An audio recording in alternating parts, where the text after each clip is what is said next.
Pada suatu hari, ayahnya melihatnya sedang menunggangi punggung patung yang bernama Marduh. Seketika ayahnya marah dan melarangnya untuk bermain dengan patung tersebut. Ibrahim bertanya, "Patung apakah ini wahai ayahku?" Kedua telinganya besar, lebih besar dari telinga kita. Ayahnya menjawab, "Itu adalah Marduh, Tuhan dari para Tuhan wahai anakku." Dan kedua telinga yang besar itu sebagai simbol dari kecerdasan yang luar biasa. Ibrahim tampak tertawa, padahal saat itu beliau baru menginjak usia 7 tahun.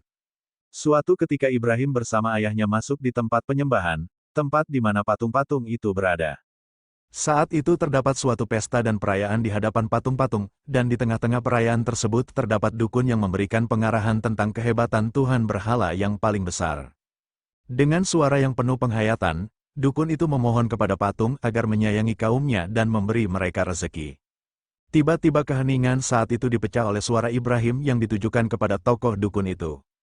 "Wahai dukun, ia tidak akan pernah mendengarmu.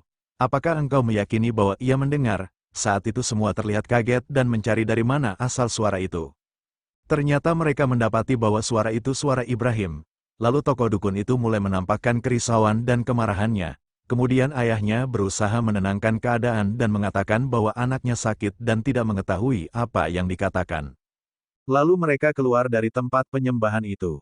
Si ayah menemani Ibrahim menuju tempat tidurnya dan berusaha menidurkannya lalu meninggalkannya setelah itu.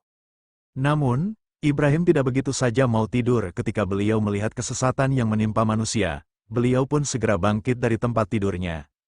Beliau bukan seorang yang sakit. Beliau merasa dihadapkan pada peristiwa yang besar. Beliau menganggap mustahil bahwa patung-patung yang terbuat dari kayu-kayu dan batu-batuan itu menjadi Tuhan bagi kaumnya. 3.